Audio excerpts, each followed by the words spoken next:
လူမျိုးကိုလိုချင်တဲ့အရှိလေးထိုးပြီးသွားပြီဆိုလို့ရှိရင်နော်အပေါ်တန်းတက်မယ်နော်အပေါ်တန်းတက်လို့ရှိရင်ဒီနေ့ဒီကြားကိုတစ်လက်မှချထားနော်တစ်လက်မှတက်မပို့သေးနဲ့နော်ပို့လို့ရှိရင်ရော့ရော့ကြီးဖြစ်သွားပြီးတော့လုံးဝမလှအောင်တစ်လက်မှအောက်ပဲထားရင်ထားနော်ဒီကြားကိုတစ်လက်မှထားလို့ရှိရင်သူ့ကိုကြတော့အပေါ်တက်မယ်ဆိုလို့ရှိရင်တစ်လက်မှခွဲထားတစ်လက်မှခွဲဆိုဒီနေရာလေးပေါ့နော်တစ်လက်မှခွဲနော်တစ်လက်မှခွဲထားမယ်ထိုးလို့ရှိရင်ပေါ်တန်းတက်မယ်ဆိုရင်ဂုံးကိုအပေါ်ဝထားမယ်ဘာလို့လဲဆိုတော့ဒီဂုံးနဲ့ဆက်မှာမဟုတ်လို့ဂုံးကိုပေါ်ဝထားမယ်နော်ဒီမှာတစ်လက်မှခွဲနေရာလေးကိုမှတ်ထားမယ်မှတ်ပြီးတော့ဒီလိုလေးကင်မယ်ကင်ပြီးတော့ပေါ်တို့အောက်လို့လေးနဲ့ double stitch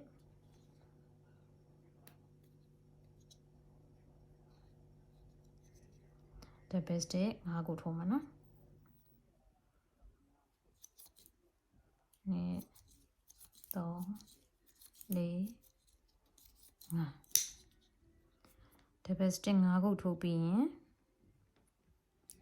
ဒီလိုပုံလေးဖြစ်နေမှာနော်ဒီလိုပုံလေးဖြစ်မယ်ဆိုရင်ဒီကုန်းလေးနဲ့လာချိန်မှာကုန်းလေးနဲ့ချိန်မယ်ဆိုရင်ကုန်းလေးကိုယူလိုက်မယ်ကုန်းလေးရဲ့အလဲကောင်းနဲ့ဒါလေးနဲ့ကိုထပ်လိုက်မယ်ထပ်ပြီးတော့ကွင်းလေးပြန်ကင်မယ်နော်ဒီမှာဒီလိုလေးဖြစ်နေမယ်ဒါကိုကွင်းလေးတွေကနေပြီးတော့မှကြိုးလေးကိုရှူယူမယ်ဒီအောက်ကကွင်းလေးတွေချိတ်တယ်လို့မျိုးပဲလေ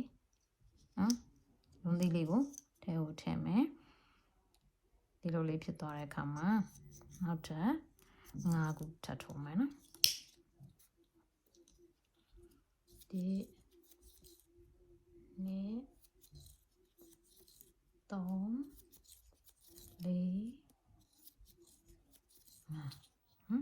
5ခုပြည့်ရင်ကွင်းလေးကိုဆွဲပြီးတော့စေမယ်ပြီးရင်ဒီထိတ်နှစ်ဖက်ကလေးကိုအသားလေးနှစ်ဖက်ကလေးတီးပြီးတော့မှဒီလိုလေးရပြီဆိုရင်အဲ့နှစ်ခုဖိပြီးတော့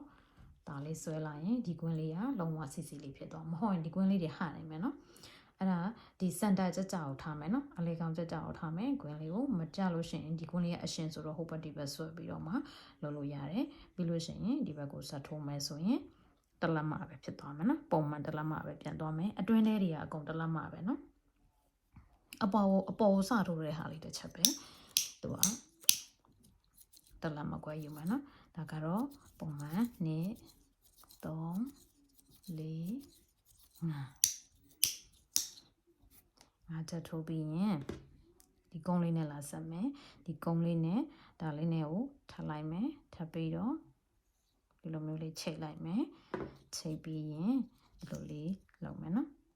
ဒီလိုအန်ပုံစံလေးဖြစ်နေတွေ့လားအဲ့ဒါကိုအသားလေးအပေါ်ကျိုးလေးတင်းလိုက်ရင်အမှကတ်သွားပြီဆိုတော့မှထိုးမှာနော်ကျိုးလေးကပြော့တော့ကြတော့လေဟိုဟာခြီလုံးကျိုးမပါသေးတဲ့အခါကျတော့ပျော်လို့နောက်ကျရင်ခြီလုံးကျိုးနဲ့ထိုးတာလေဆက်ပြီးတော့တင်ပေးမယ်နော်ဒီအခြေခံလေးမှာပဲအများကြီးဆက်တင်သွားမယ်နောက်ကျရင်ဒီမှာအလဲကောင်မကြရင်အလဲကောင်လေးကိုဆွဲပြီးတော့မှစေးပေးလိုက်နော်ဒီလိုလေးဖြစ်သွားမယ်နော်ဒီမှာကျတော့တလက်မကွဲထားမယ်ဒီမှာကျတော့ပုံမှန်တလက်မပဲထားမယ်နော်ပြီးလို့ရှိရင်ဒီမှာလာချိန်မယ်ဆိုရင်တလက်မပြန်ချမယ်ပြန်ကိုင်မယ်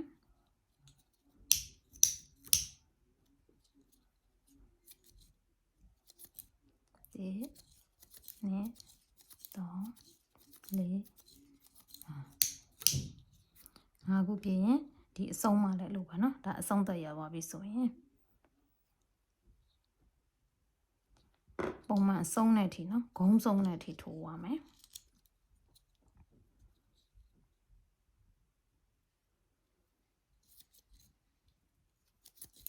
5ခုနော်1 3 4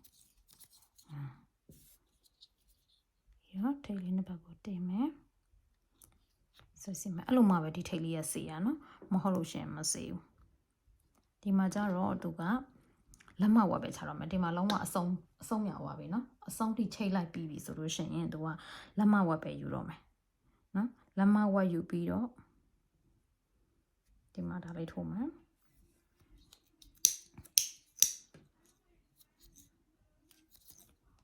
ဒီနဲ့3 4 အဲ့လိုထိုးပြီးသွားလို့ရှင်ဒါလေးနဲ့လာချိန်မှာနော်ဒီလိုလာချိန်မှာဆိုလို့ရှင်ဒီဟာလေးကိုလည်းတဲကိုဒီမှာကျတော့နော်ဒီမှာ9ခုထိုးမှာနော်9ခုထိုးပြီးသွားလို့ရှင်ဒါလေးကိုတစ်လက်မယူလိုက်မှာနော်တစ်လက်မယူပြီးတော့ဒီမှာလာချမယ်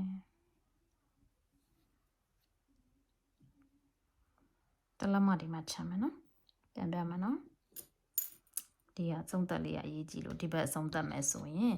ဒီအဆုံးထီကိုဒါလေးယူလိုက်မယ်ယူပြီးသွားလို့ရှိရင်ဒီမှာ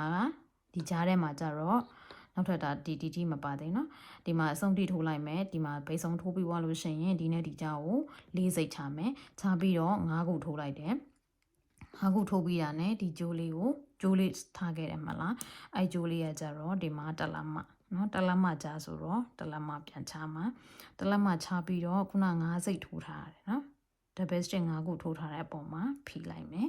ဖိပြီးတော့ဒီမှာဒီလိုလေးလုပ်လိုက်မယ်နော်ဒီပေါ်ဖိမယ်နော်ဖိပြီးတော့ကြိုးလေးကိုအစားတက်မှာနော်စားတက်မှာဆိုတော့ဒီကြိုးလေးကိုနည်းနည်းတူတူလေးလုပ်လို့ရတယ်စားတက်မှာဖိထားမှာနော်တက်လက်မအတိုင်းနဲ့ထားပြီးတော့ဒီမှာဒီလိုလေးဖြစ်သွားမှာနော်ဒီမှာ9ခုထိုးပြီးသွားရင်ဒီကတလက်မအတိုင်းတက်လေးမှာဒီတိုင်းဖိမယ်ဖိပြီးလို့ရှိရင်ဒီကြိုးလေးကိုဒီတိုင်းမှထားလွှတ်ထားအောင်ဒီမှာကအောက်ကနေတစ်ချက်ထိုးလိုက်မယ်အောက်ထိုးပြီးရင်ဒီကြိုးလေးကိုအောက်ကိုဆွဲပြီးတော့ချလိုက်တာအဆုံးသက်တာနော်အထုံးလေးတွေလုံးဝမကြံခဲ့တော့ဒီပေါ်တိုးလေးနဲ့တစ်ခါတက်လိုက်တယ်တက်ပြီးသွားရင်အောက်ထိုးမယ်ဆိုရင်ဒီကြိုးလေးကိုအပေါ်ကိုပြန်ပြီးတော့ခောက်တင်မယ်ဒါတလက်မနော်ကြိုးလေးကိုပေါ်ဒါလေးပြန်ခောက်တင်မယ်ခောက်တင်ပြီးတော့ဒီမှာအောက်ကနေတစ်ခါထိုးတယ်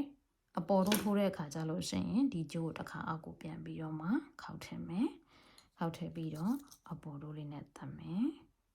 ပြီးွားရင်အောက်ထိုးမယ်ဆိုတော့ကြိုးလေးကိုအပေါ်ကိုပြန်ပြီးတော့ကော့တင်မယ်တင်ပြီးတော့တစ်ခါအောက်ကနေသွားမယ်ပြီးရင်အပေါ်ထိုးမှာဆိုတော့အောက်ကိုတစ်ခါပြန်ချနော်တေချာလေးကြည့်နော်ဒါလေးကလုံးဝကျိုး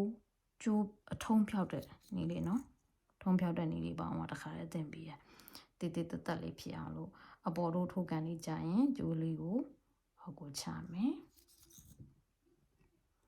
နော်အဲ့ဒါကို9ခုပြည့်အောင်ထိုးသွားမယ်နော်အခုကဘယ်နှခုလဲ4ခုရှိပြီဆိုတော့အောက်ထိုးရင်ကျိုးအပေါ်တင်နေအပေါ်ထိုးမယ်ဆိုရင်ကျိုးကိုအောက်ကိုချလိုက်တယ်ဒါဆိုရင်ကျိုးလေးကပြီးသွားရင်နော်အဆုံးသတ်ဖြစ်သွားပြီဆိုတော့ဒါ2 4 5ခုပြည့်သွားပြီဆိုရင်ဆွဲပြီးတော့မှစေလိုက်မယ်အဲဆိုရင်ဒီလိုလေးဖြစ်သွားပြီဒီကြိုးလေးကိုလည်းဖြတ်လို့ရပြီနော်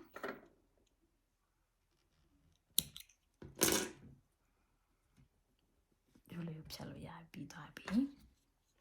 အဲဆိုရင်နောက်တစ်တန်းဆက်တက်မယ်နော်